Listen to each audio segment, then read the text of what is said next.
Phillip and welcome to the Power Play, where we talk about strategies and maneuvers about the political landscape here in our community. Today we have a very big episode in episode 2. Everybody's want to talk about the buzz, about what's going on at City Hall, but you'll hear it for yourselves as we talk to Councilwoman Meeka Owens. Let's get into the conversation.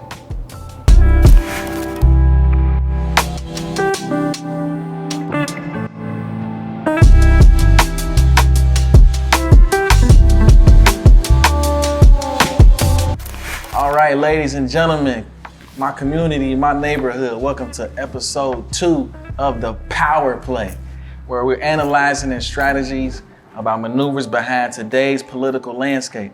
One of my favorite verses is 2 Timothy chapter 1, verse 7, where God has not given us a spirit of fear, but of power, love, and a sound mind. And we are brought to you by none other than Barrier to Entry, which is a local progressive organization where we break barriers for people who want to have an impact in politics, empowering working class people and voices who have been cast aside. And today is a very special episode of the Power Play, and we have none other than Cincinnati City Councilwoman Meeka Owens.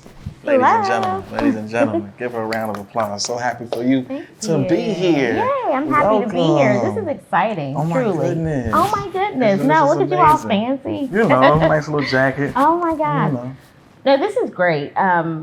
One, to create an outlet and a platform for folks whose voices might be marginalized in this community. And, you know, as we elevate and have greater civic discourse, we've got to have diversity in that. And so I'm really proud of you for stepping up and saying, yes, let's do this. Yes. I think this is going to engage so many who might not feel engaged in other spaces. So media is so important when we're talking about this landscape and how we digest media and how we get information and how we become a more engaged community and a more educated electorate. Right, and I think we should get it directly from the source. Yeah. And you're in a position of power to affect our community.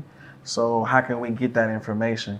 You know, other than coming down to City Hall and trying to listen to you, see what's going on, this could possibly be an opportunity for people like yourselves to come down and explain things to our neighborhood and to our community. So I definitely appreciate you. Absolutely. Definitely appreciate you being here. Thanks for the invitation. You know, so let's start from the beginning. Like, how was your childhood growing up in here? Like, where are you from? Like, tell us a little bit about yourself. See, and you know, there's not many places where you can tell this, origin story. So I am from Cincinnati, born and raised. I grew up in Avondale. I grew up in a household that was, when I look back, it was a nice middle class household. And that's because my dad was a member of a union. He retired from General Electric. And so thinking about the opportunities that afforded me as a young person, like extracurricular activities like studying martial arts, which certainly grounded me as a person, my ethos and how I approach the world. Being Miss Black Teen Cincinnati as a young person, being grounded as a Black girl growing up in this community and having an outlet to feel confident and beautiful on the inside, and being celebrated in that way, certainly has meant a lot to me and how I've navigated the world. Went to really great CPS schools that I think are also a part of the foundation. That's a national Cincinnati question. Cincinnati Public Schools. What high school did you go to? Let me talk about I'll share this. I went to, I graduated from Purcell Marion High School, which was a great high school for me. Yes. But my formative years were at CPS schools, and so I went to Kilgore. I went to North Avondale Montessori. I went to Schroeder Paideia, which was a wonderful school for me when I think about where I am now in this role, and the idea of like civic discourse amongst your peers and reading critical text was something really, really important. I went off to high school that taught me the value of service. It was a diverse, Catholic school, but certainly diverse in the urban core. Yeah. And so I had an experience of being around many different people, right. Black students, white students, coming together under this umbrella of faith and character. Right. Went off to Miami University, studied communications and marketing. My experience as a college student, different than most, where I found myself, as a single mom. My sophomore year of school, and I'm sharing with you the intimate parts, right? This is that space for that. Exactly, I appreciate that. and I feel comfortable because it's who I am and how I approach the world and how and why I do the work that I do at City Hall. But as a mom, here I am on Miami's campus, and I take my exams a week early to get back home, have a son over the summer, get back to school, full-time students, 18 credit hours, took a village, driving back and forth to Cincinnati on some on weekends when I didn't have childcare at the time, using the CAP van on campus as my mode of transportation, and all of these things that make a difference in terms of having health insurance for my son. I go back and think about the work that Hillary Clinton did around the child health insurance program and how that helped me as a single mom in college. And so again, when I think about the trajectory and people that have stood for good work and progress in this country, it's what propels me in City Hall. So nonetheless, back from college, single mom, first job in sales, worked at Tiffany & Company. I also came from a household where I learned about the power and spirit of entrepreneurialism. And so I share this that, my dad, in some circles, it would be called landscaping, but he cut grass, right, to make ends meet. And I would be there with him and sitting in my little carrier. And then my mom had a retail shop in the basement of our home. And so saw women being empowered in our basement, buying jewelry and handbags and all that fun stuff. And so those things, I think, certainly were imparted into me. Ran a Mary Kay business for several years. So empowerment and women and goal setting, all those things. Organizational development consulting, event planning. I like to moonlight every now and then. But certainly, the value of community after getting my master's from Xavier, human resource development. So people and process, pretty important to me. Shown up in this community in ways of, as a young woman, questioning how I want to show up in community, because going back to those fundamental years of learning that we are here for a purpose. My faith community, I grew up at Christ Emmanuel, so that's certainly a part of who I am, and understanding that in order to change systems, we have to show up, and that as, creatures fearfully and wonderfully made, that, the world won't change until we show up. And so those were things that were imparted into me as a young person growing up under Bishop Michael Dantley. And then, fast forward, how do I want to show up in the world? So showing up in organizations and serving, volunteering, organizations like the YWCA, Women Helping Women was the first board service that I did. The first kind of volunteer service was working with the Make-A-Wish Foundation. And I'll never forget an employee asking me, like, hey, Meeka, do you want to get involved? I'm like, yes, I think that's what I'm supposed to do. And the Make-A-Wish Foundation. And so the Wish Ball, right, who doesn't love being able to create a wish for a young child who's going through a terminal illness? And so I got so excited, because this is also, like, when I think about the trajectory of my life, this is a flashpoint where my task was to be a part of this silent auction committee and solicit items for the Wish Ball. And so I got so excited about, like, getting creative and asking people who have things to give for the benefit of others, like being able to ask them and you say yes, and here we go. It's for a good cause. I raised over $11,000 in just solicited items, in-kind donations. And so that just, taught me, like, okay, there are people in the world that are always willing to do good if you ask, right? And sometimes going in spaces that are not familiar to you, or, folks that look like you, doesn't mean that they're not people that are willing to show up in ways.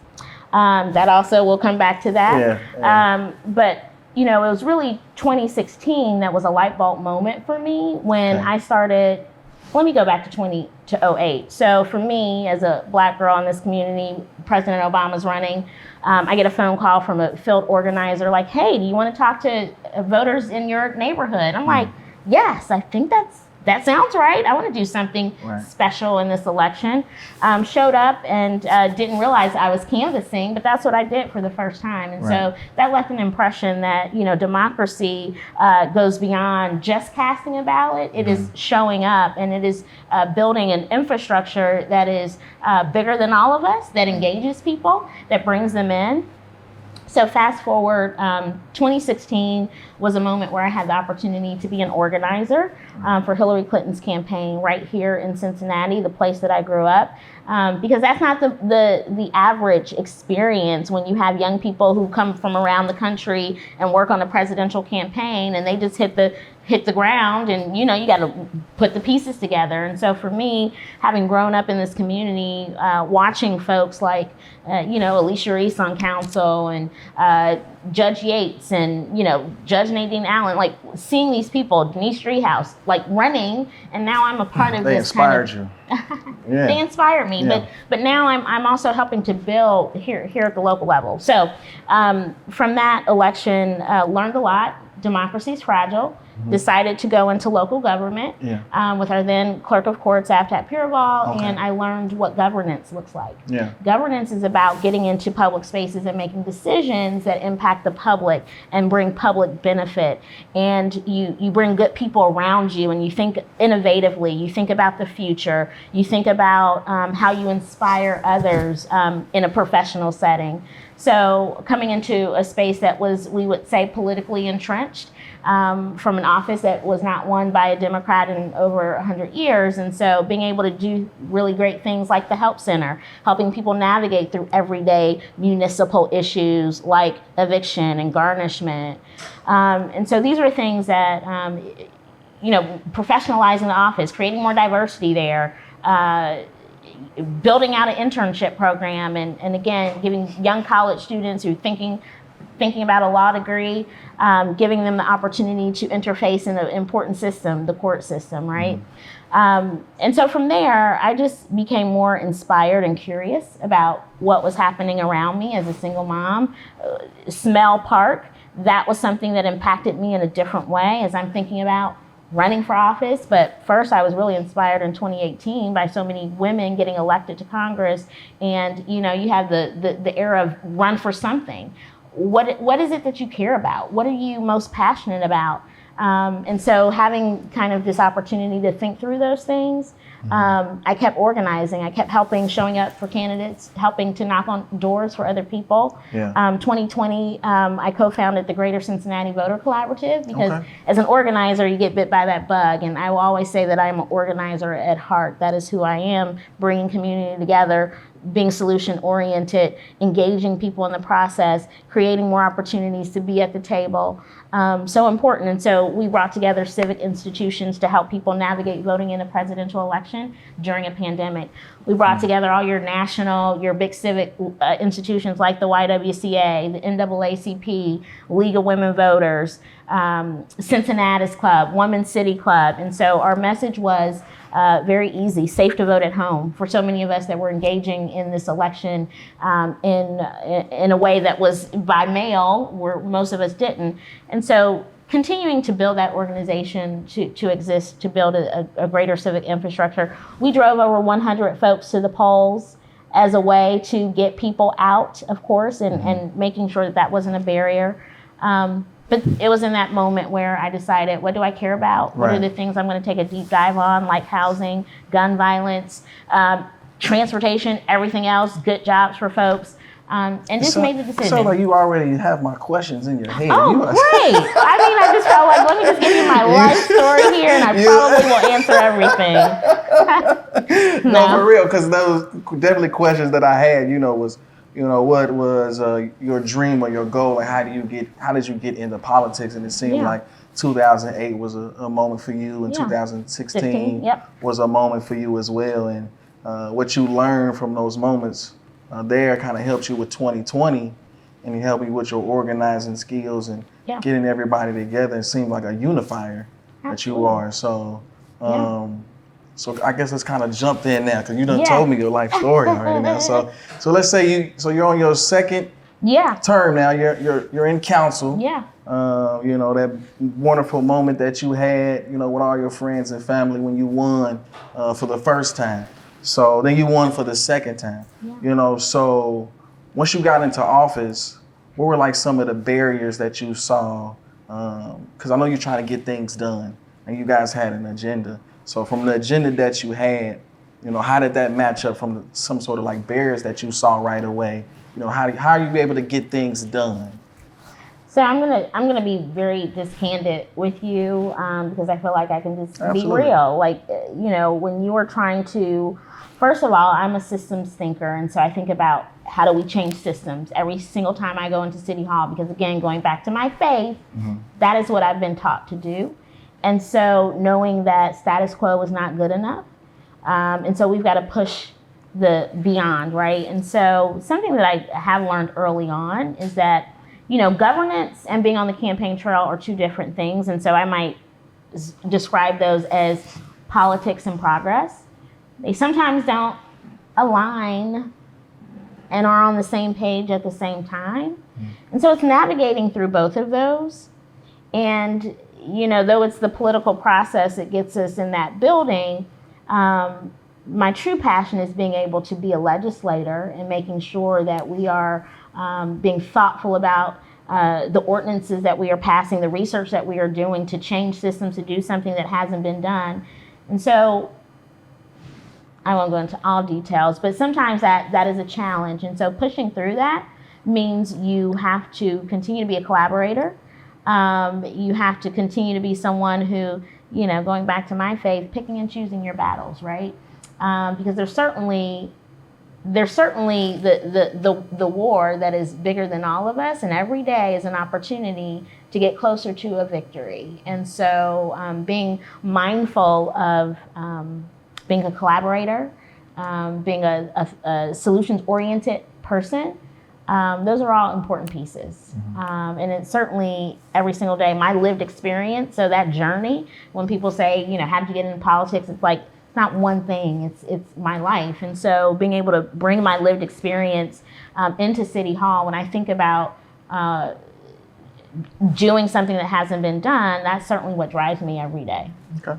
All right. So and I can give you some examples. I was about to say, so now those battles that you have fought in City Hall, like, you know, what are some victories that you've had? You know, what are some things that you were proud of now that you're in office? Yeah, absolutely. So my very first legislative act in City Hall, as again, a mom of a Black son who's now a firefighter, so proud of him. Okay, awesome. But the very first thing I did was to declare gun violence as a public health crisis.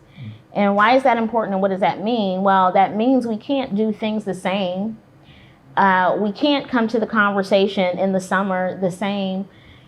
There's a larger piece here, and it's not just a police response that's needed. It's an entire ecosystem and systems change response that's needed. And so that means that, you know, what happens in City Hall is that as a result of the thing, again, going back to being a good legislator. So that means now let's put our resources into these areas, because that's what we, as someone told me, you know, when you come into City Hall, you're member of the board of directors, right? And so when we're thinking about the future of Cincinnati, that means being able to direct the administration in a certain way. And so we're getting to things like greater investment in neighborhoods. How do we co-network resources and bring our not only nonprofits but corporate partners into this conversation? How do we make sure we're intervening at a hospital level? So now we've got Children's Hospital and UC working for the first time to intervene with victims. And that's just one piece of it. And so when we think about gun violence, it is such a complex issue. It is not one thing, but it's several things that we have to make sure we are maintaining focus on and being accountable to results, right? And so that framework that had already existed within the SERV, violence reduction strategies, now allows us to bring a different lens to that. Again, a public health lens. So why the importance of mental health, right? Food insecurity, all these pieces. And so what is important to me is that I'm a results-oriented driven leader. Yeah. And so if we're not accountable to what we're saying, then we're not making progress. And so again, that's just going back to being a legislator. Something else that I am very proud of is, coming into this council and for the first time ever elevating the conversation of climate. Climate change is real. Yeah. If you notice that it's warmer in the winter and, hotter in the summer, that is as a result of greenhouse gas emissions. And rather than going through all the science, because I've certainly learned a lot, but it's something that impacts our neighborhoods disproportionately. And so when we're talking about investment in Black neighborhoods and asthma and tree canopy and the need to electrify a city and to build out multimodal transportation and to build out public transit, these are all really important conversations to have when we know that this critical issue, this existential threat, is something that Cincinnati can lead on. And we've been leading on the conversation of climate change since 2008. And so coming in and chairing that committee and going through the update of our Green Cincinnati plan, which is what are our carbon reduction strategies going to be as it relates to modality, as it relates to buildings, as it relates to advocacy and education, as it relates to the equity that we need to see in our neighborhoods, which for the first time, we underscored that refresh with racial equity being at the root of it. So when we're talking about investments of using our rec centers and in neighborhoods that are predominantly Black, low-income neighborhoods, for folks to be able to charge up their cars, like this conversation is something that is so exciting because it touches it touches why we want to build out a green workforce and make sure that there are young people who have access to jobs like being electricians and everything that's required to install HVAC and being the ones that will be the young people that will take care of our urban agriculture and why growing local matters, all those pieces. And so being able to lead through that has been pretty profound for me. Because the conversation of climate touches everything that we are talking about at City Hall. Why do we want to create neighborhoods that are more dense, right? Why is it important, again, that you can get around Cincinnati on a bike, right? So that's pretty important to me. And then another body of work that drives me every day is how do we reduce, when we think about the conversation of affordable housing, it's the three S's.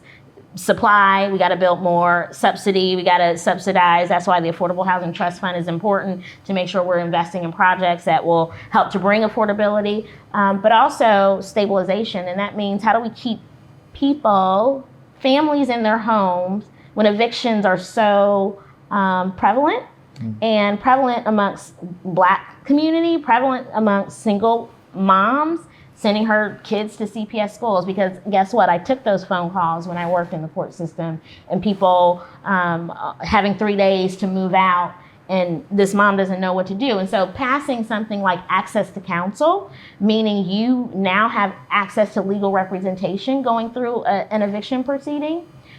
Because by the way, 98% of housing providers, LLC after LLC, it's by law they're required to have a lawyer. And so you can imagine the disparities when you go into courtroom B and you see that evictions just happen like that every single day. And so if we can help to stabilize people and keep a roof over their head, coupled with providing rental assistance with legal representation, plus wraparound opportunities so we always know what does it mean to go upstream.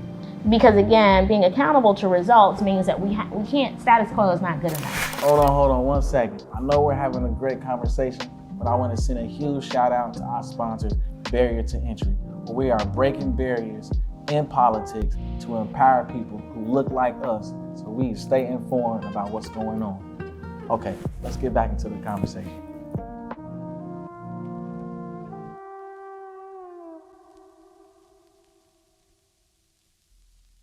Councilwoman Meeka, just wanted to pick back up here on the barriers that you see here in City Hall. Like once you win, you're in office, how does that action take place to get things done? Because it's 9 of you all and people just think that, oh, there's Councilwoman Meeka, she can do all of these things, but it's a collaboration you know, and all of that. So can you tell us a little bit more about that? Yeah, collaboration is certainly the way that things get done at City Hall. There's 9 of us, but legislatively, for anything to pass, it takes a majority of council.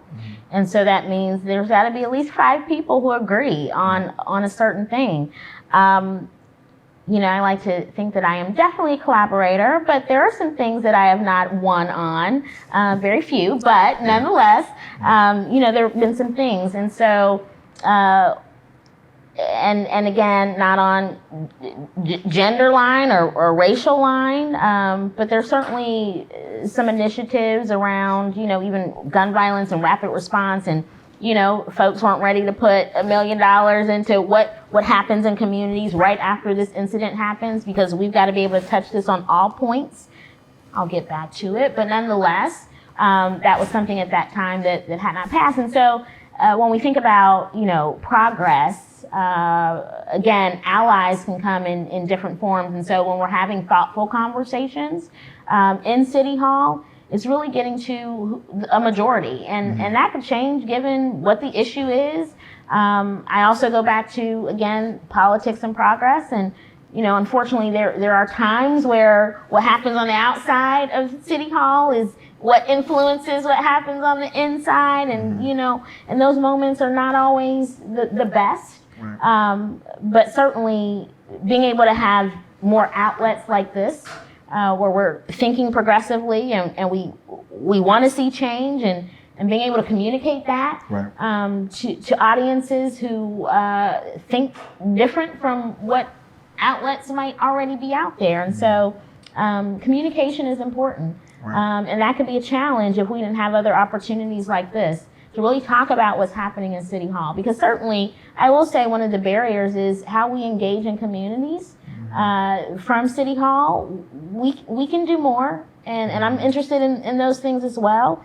How consistent we are, what we're actually telling people, explaining to people, sharing with people that we're doing, how we actually, and this is where the bigger opportunity, and here's a book that I read right after the 2016 election, and it was the Once and Future Liberal, and it was written by a professor from Columbia University, and his premise of the book is identity politics don't work, and they have not served us well. But when we talk about values that are greater than all of us, when we talk about the value of citizenship, when we talk about what it means to be a resident in the community of Cincinnati, all 52 neighborhoods, what does that conversation look like? What are the aspirations that we all share, and how do we get there? And sometimes, you know, we racialize conversations. Of course, racial equity is at the center of things, but we sometimes racialize conversations that should not be, that actually prevent us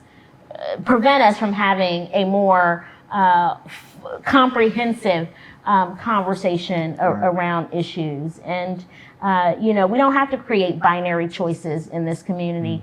Let's look for the win-win. And sometimes politics, you know, rears its little head sometimes, and the win-win sometimes doesn't show up the way that it should, but that's what's being steadfast.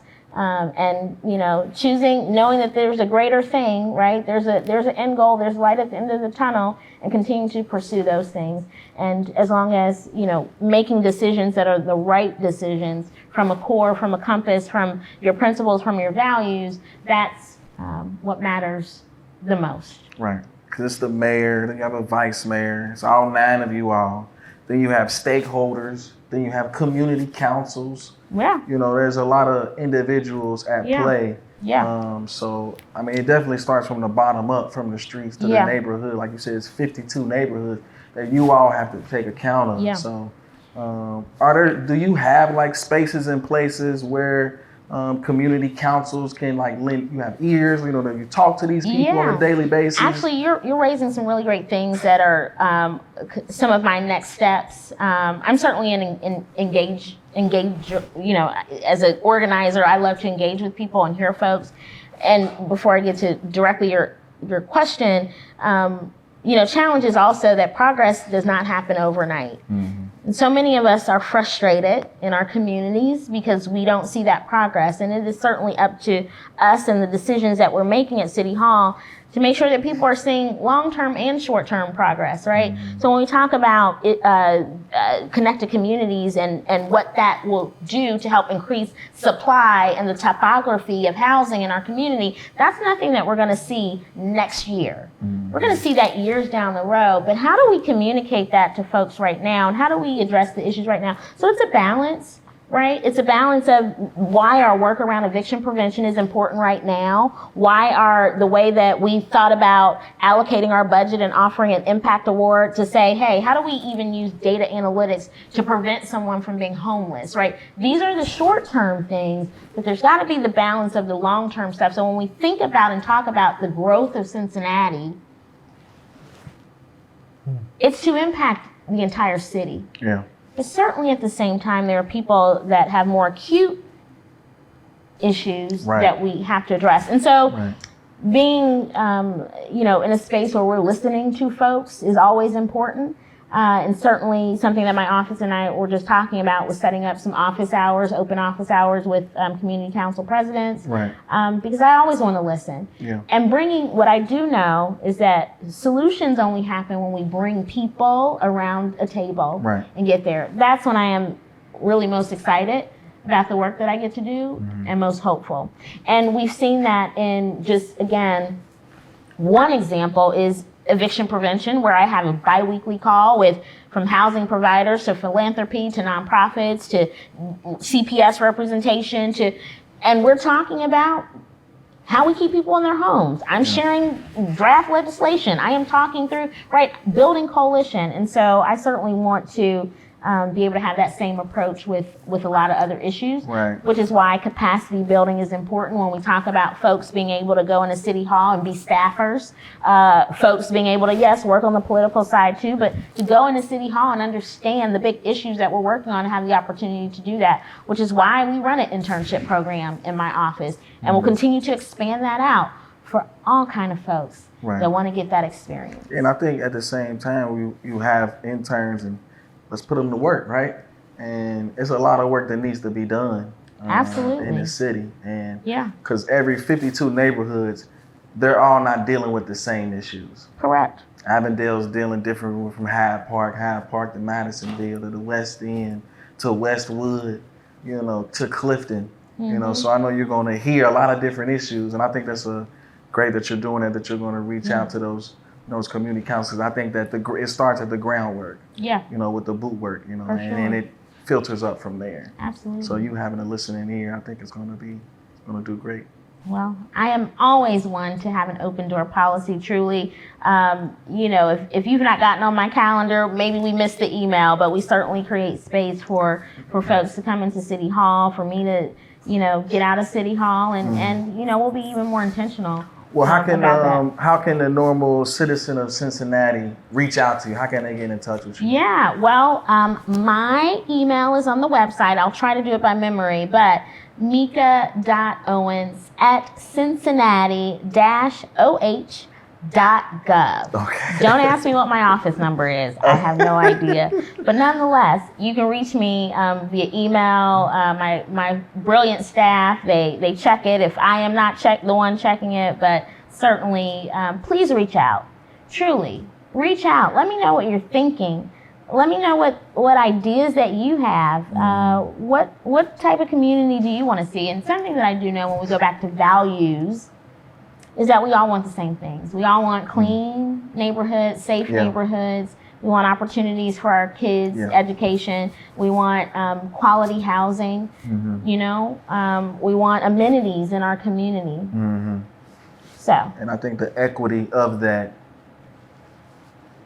the hard work. Yeah, that's the hard work, exactly. Because to let you in on a little secret, not a little secret, but equity is not a word. It's a framework in which we make decisions, and we're not there exactly yet. I mean, we can make, but to be accountable to a result, how do we know that was an equitable decision? So the work continues. It's not Councilman Reggie Harris anymore, but he's in D.C., resigned, stepped down, because the Biden administration picked him up to help him because he was doing really great work here in the city with the housing.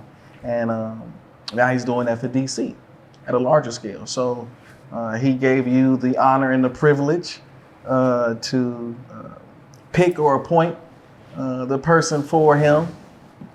So that was a bit of a process. I'll let you describe that. How did that make you feel? You know, that you were chosen for that. And if you could explain a little bit about that process and how did it go? Absolutely. So the first thing that people need to realize is that when you get elected and you go into City Hall, there are a few pieces of paper that are some of the most important ones to fill out, one of which is ethics, like what boards are you serving on, so that, you know, you're not voting for something that is in your self-interest.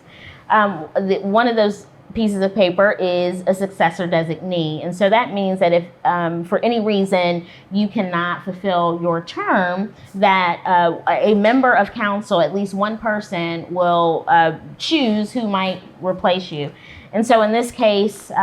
so that was already predetermined. Yeah, so because you fill out your paper. In the beginning. So when you fill it out, it says who would you want to appoint. Right. So Reggie had already had your name down. Well, we were each other. So we you know, and this is one of those things where you hope you don't ever use it. Like you really don't think that you're going to use it. Exactly. Got you. But you know, you fill out your paper to say who you would want to make that decision. And so with Reggie and I being each other's, here we have my colleague who, we started this journey together. Right. Reggie and I were friends before City Council. We would hang out, and we met at a Greg Landsman photo shoot, and nonetheless, we just became instant friends. We were literally sitting together, having wine, catching up, talking about just exciting things, and he's like, I think I'm going to run for council. I'm like, I think I'm going to run for council too.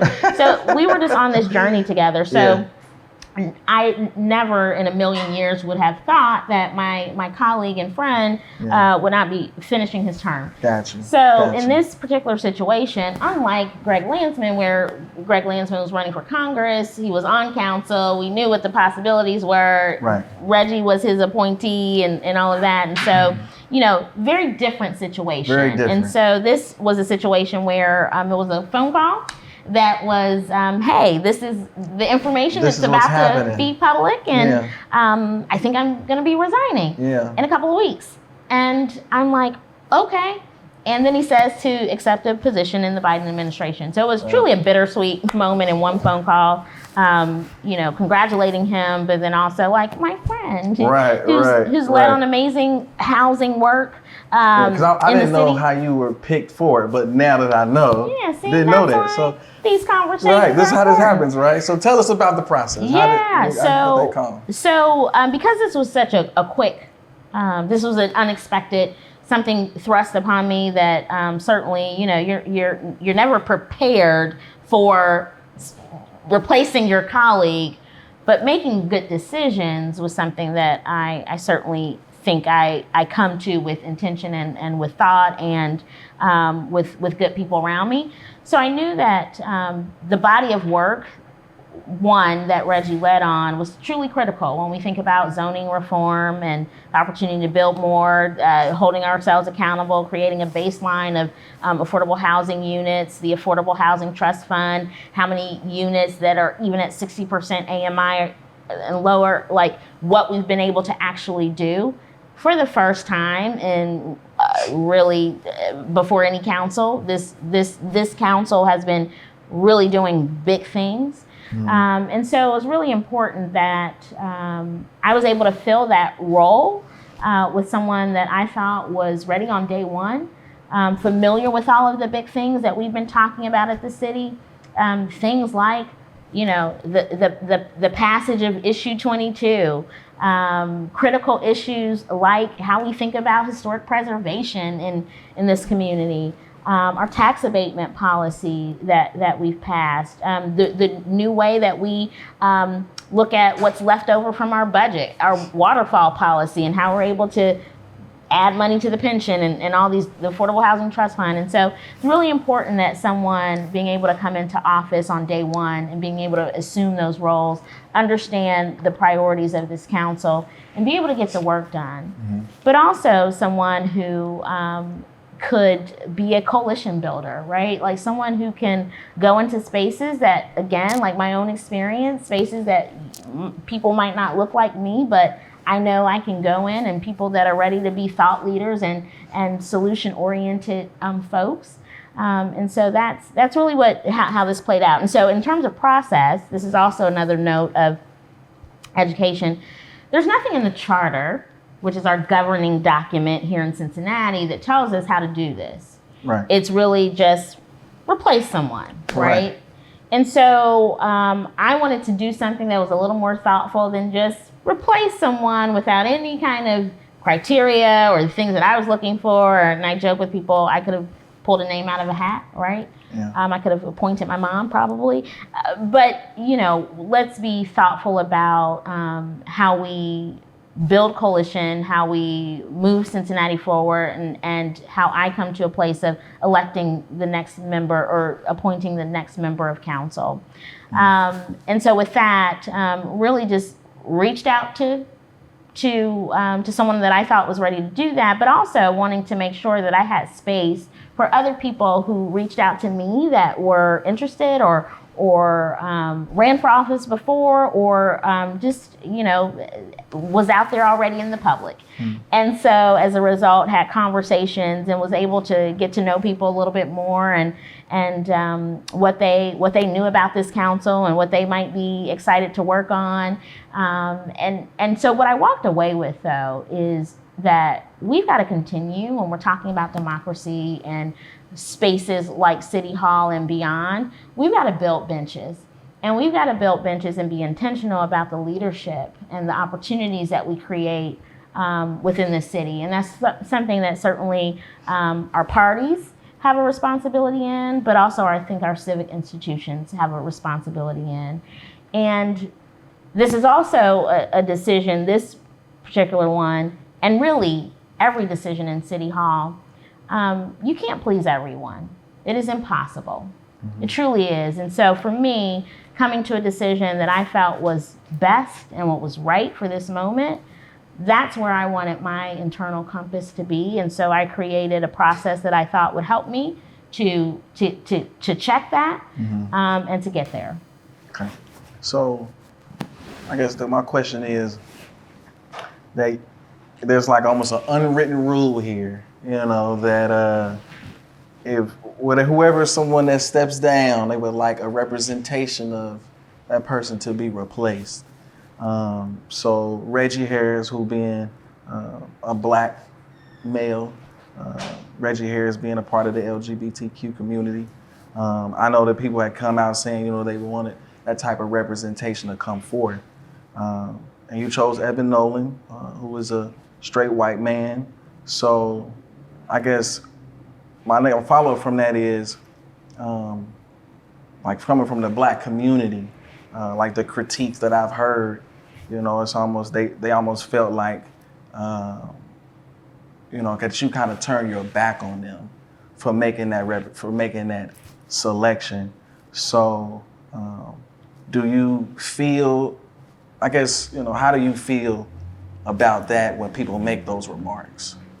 Yeah, that's a great question. Well, one, disappointed that people would think I would ever turn my back on the Black community or anyone in this community, right? And so the task of being someone who represents all of Cincinnati with a focus on, yes, those that are most marginalized, absolutely, and making decisions about that every day.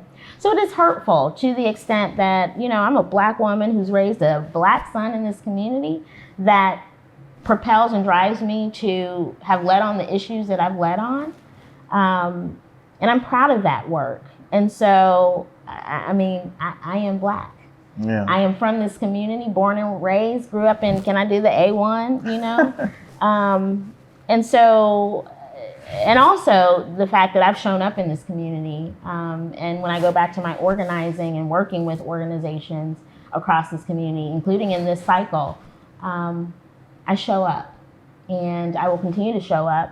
And, Evan, someone that I appointed to council, I know he will do the same thing, right?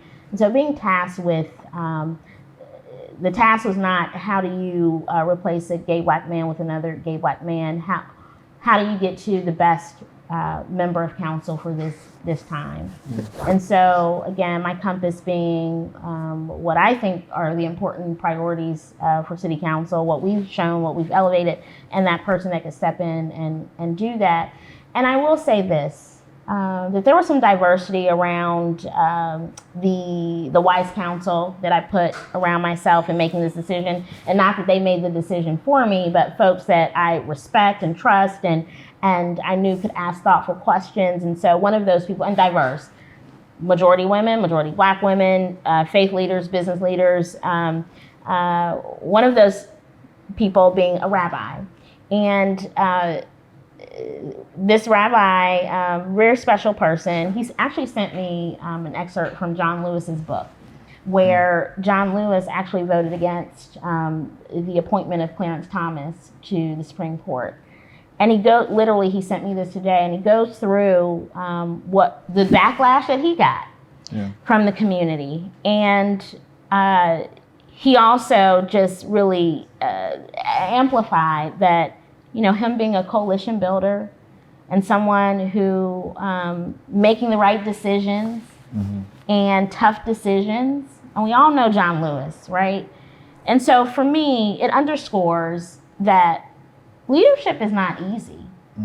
Serving in City Hall is not easy because, again, you can't please everyone, from talking about a dog park to an appointed member of council. But making the best decisions and the right decisions and having a compass around that is what's important. Yeah. I also think, go ahead. Oh no, so I was just gonna say that now that in a very, very long time, we went from the majority of council to now being a minority of council. Do you feel like the choice that you made, that the Black community is not being pushed aside as well? That the Black community is not, that we're turning, an eye away from them. We still, you make believe that the choice that you made, that the Black community still will be heard and still will be listened to. Absolutely. I mean, being empathetic and being a listener, those are the primary skills to get to progress. And so certainly I would never jeopardize the future of Cincinnati, the future of all of us, the Black community. And so what's important is that we don't vote on racial lines or gender lines or even party lines in City Hall, because what we're really talking about on some of these things is, how do we fix these potholes? How do we invest in public transit? When we passed gun violence as a public health crisis, that was a unanimous vote. And if that vote came to City Council today, I'm pretty sure it would be unanimous as well. So, when we come to City Hall, we vote as a council on ideas. And what I am excited about is that we are all, even though we're all Democrats, we don't all vote the same way, but we certainly prioritize, I think have the compass of prioritizing what are important issues for this city. And racial equity is certainly at the root of them. And I would only appoint and continue to move in that direction with people that I know are ready and capable to go there as well. Okay. Well, it sounds like almost like a power struggle, and this is the power play, so how is that power struggle? What does power look like to you? You talked about having that racial, equity, but we put you made the decision that you made, so what does power look like to you, and how does power being moved, in your seat? What does power look like? That is a great question. And I think that shows up in many forms. Power is providing opportunities to others. So in my office, I have young Black interns that I think about them being the future of Cincinnati. Power is building coalition. Power is building allyship. Power is showing up in spaces and being willing to listen. Power is showing up in spaces where people don't look like you and having tough conversations. Power is building infrastructure that is also unifying. And I think as responsible members of council, that is always our responsibility. How do we build a greater community, and how do we create spaces for all of us to come together and work on issues? So I go back to gun violence. That is an issue that is affecting Black communities across this country and particularly in this city. And so that also means that people who might not come from those communities need to be invested in that conversation as well. And so as a convener, as a member of council, that is also a place of exercising what power looks like to get to progress and results. Yeah. Well, that's great. That's great to hear. And this has been a very intense conversation, but I'm glad we're here. I'm glad you have the opportunity to, to speak and say your piece, because I want to make the space comfortable for you to do that. So we have a big election here coming up. Yes, we do. So what are some of your big hits? So I know issue 1 is a big topic. What are you telling voters to go do right now? What are we telling people to go vote? Wow. What's going on? We are saying that I hope you registered, because deadline is over. Now it's time to get out. It's time to get out and go vote. It's time to get out and cast your ballot. Cast it early, because anything can happen on election day. And we are really fortunate to be in a state that has early voting. And so we should take advantage of that. It's one of my favorite things. You choose your day, you choose your time, and you just go and vote at the Board of Elections. But it's certainly important to be an educated voter and to know what's on your ballot. Right. So issue 1, when we're talking about, representation, and that, by the way, representation is important at every level of government, absolutely. And so when we're talking about folks representing us at the State House, which here in Ohio, we are preempted by so many things because we have such a conservative state legislature. If we want to see change, then we need to create new districts and new lines to be able to do that. So issue 1 is going to be so important. I can go down the list from VP Kamala Harris on down, of course, as a Democrat. But it's folks like Sherrod Brown, who stands for working class people, who stands for a woman's right to make her own decisions, as well as Kamala Harris and others on that ticket. But it's important just to exercise your right. Voting did not happen overnight. It was because so many people struggled and fought and died to get us there, like John Lewis. And so someone that I respect so much in this conversation. And again, I am so happy to have received that excerpt from his book today. The progress takes all of us, right? Just like voting in an election, it takes all of us to exercise our power, which is our vote and our voice. And going back to your question about power, that is a part of it. Vocalizing injustice, standing up for what's right, talking about the civil rights issues that have been the civil rights issues of education, of cooperative, inclusive economics, to housing, to jobs, like all of those pieces, right? And so those are the values that we can espouse in City Hall and work on and work towards, no matter who we are, what package that comes in. And that's what's exciting right now, because power is being also able to move in a direction where we know that 10 years down the road, we're going to see something that's improved. And that's certainly what gives me hope. And so building on that means we got to get out and vote at every level of government. So everybody get out there and use your power. Use your power. Use your power to vote. Use your power. Yeah, and that's why we're here. And that's why we're here. So we want to thank you, thank Councilwoman Meeka Owens, for having you here. Come by here in Black Coffee. Thank you, Black Coffee, for this space. Thank you, Black Coffee. Thank you for the Drinking tea at Black Coffee. Absolutely. So thank you for tuning in for episode 2 with Councilwoman Meeka Owens. Make sure you get out to vote and use your power. Use your power. Thank you for listening to the Power Play. Thank you. And we'll see you next time. Thank you. Thank you. All right. All right. Well, how fun was that? All right.